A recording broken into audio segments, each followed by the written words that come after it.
Balik lagi sama saya di Pandit Gadungan, seorang antusiastik sepak bola yang ingin jadi pandit walau hanya gadungan, membahas tentang kegelisahan hati mengenai sepak bola lokal maupun luar negeri.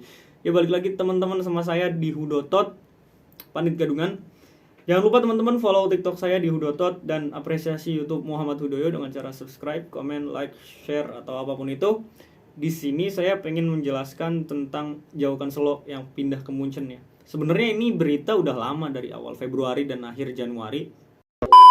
Baru berani membuat video ini sekarang, bukan berani ya, dalam artian saya baru mau membuat videonya sekarang gitu. Video ini sebenarnya bertujuan hanya untuk sharing aja, tidak ada niatan untuk menggurui, tidak ada niatan untuk menghakimi juga. Hanya untuk sharing aja, sharing pengetahuan yang saya miliki, dan saya juga dapat insight dari beberapa komen di TikTok ya. Kita diskusi di situ dan saya menemukan satu kesimpulan sementara gitu tentang kepergian Jauhkan Selo. Jadi kenapa sih Jauhkan Selo itu jadi pergi ya? Berita-berita di media itu kan beredar kabar kalau kepergian Jauhkan Selo adalah karena konflik Pep Guardiola dengan Jauhkan Selo kan. Dan itu disebabkan karena attitude Ken Selo yang katanya kurang baik dengan Pep Guardiola sebagai pelatih gitu. Itu garis besarnya gitu kan, benang merahnya karena itu katanya. Dan setelah saya telisik lebih dalam, menurut saya ya, media itu kan biasanya membuat satu jalur atau satu aliran yang mainstream gitu biar serupa gitu kan, dari media A, B, C, dan D gitu. Walaupun kita udah berusaha meng-cross check ulang, tetap aja kadang-kadang satu berita itu ada di beberapa media yang berbeda gitu. Jadi menurut saya kalau untuk urusan media itu di luar kendali kita sama-sama. Yang pengen saya soroti sebenarnya kepergian Jauhkan Selonya nih gitu kan. Ada beberapa sudut pandang yang mesti kita lihat, terutama sebagai fans City ya.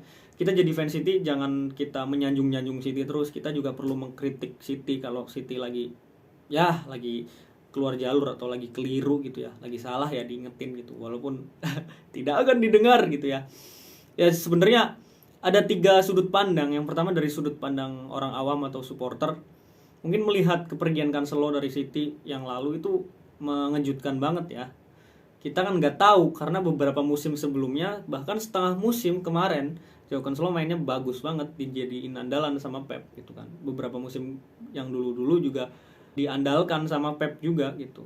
Cuman musim pertamanya doang yang agak susah. Tiba-tiba keluar gitu kan dari City. Nah, itu kan bikin kaget. Kemudian yang kedua dari sisi pemainnya gitu. Kalau ada anggapan bahwa Jauhkan Selo itu attitude-nya buruk, sebenarnya itu bisa di counter sih. Di counter dalam artian musim pertamanya Cancelo, kalau kita ingat ya, saya akan merhatiin City. Kalau kita ingat, Jauhkan Selo itu jarang dapat kesempatan, tapi dia masih sabar. Mungkin karena musim pertama ya. Sampai akhirnya dia berhasil bersaing dengan Kyle Walker kan. Dan diadaptasi menjadi seorang back kiri walaupun dia adalah back kanan pada musim-musim berikutnya sampai kita masuk Liga Champions, kemudian juara Liga Inggris back to back kan. Dan dia juga dengan cerdas, dengan berhasil memerankan perannya sebagai invert fullback gitu kan. Taktiknya Pep yang sekarang masih dipakai gitu dari beberapa musim yang lalu, 3 musim yang lalu kalau nggak salah. Dan menurut saya apa yang dilakukan Cancelo sampai dia berkorban istilahnya di awal itu tidak bisa dibilang dan digeneralisir, dipukul rata kalau attitude dia jelek gitu. Saya bukan fans Cancelo, tapi ketika dia mendapat rundungan dari Pep pun kadang-kadang dia masih mengalah beberapa kali gitu kan. Contohnya ya ketika dipaksa berpindah posisi, itu contoh kecilnya. Kemudian dari sisi pelatihnya nih, dari sisi pelatihnya memang anggapan yang ada di media-media itu benar gitu, tidak ada pemain yang lebih besar daripada klub. Guardiola juga benar gitu, soalnya bilang kata Guardiola kan kalau ada pemain yang pengen pergi ya pergi aja gitu daripada mengganggu kemaslahatan tim dan ruang ganti kan. Itu benar memang, tapi di sisi lain ya, kasus-kasus kayak gini Guardiola itu nggak cuma ada di Cancelo doang gitu, ada di Yaya Toure, di Samir Nasri, Sergio Aguero, Zinchenko, Gabriel Jesus di City doang tuh, belum yang di Munchen, belum yang di Barcelona ya kan. Jadi menurut saya ada yang salah sama Pep Guardiola. Walaupun secara taktis mungkin Pep Guardiola itu jenius, setiap musim tuh gonta-ganti, setiap musim berkembang, progresif gitu ya, mantep lah. Tapi ada satu kekurangan tuh, kekurangan secara mungkin sosiologis dan psikologis ya. Itu man manajemennya Pep Guardiola itu kurang banget sih. Menurut saya pelatih yang ideal seharusnya man manajemennya bagus gitu. Bukan berarti saya menuntut Pep Guardiola untuk sempurna, tidak. Setiap pelatih kan punya ciri khasnya masing-masing ya. Kita ambil contoh deh, Carlo Ancelotti ya.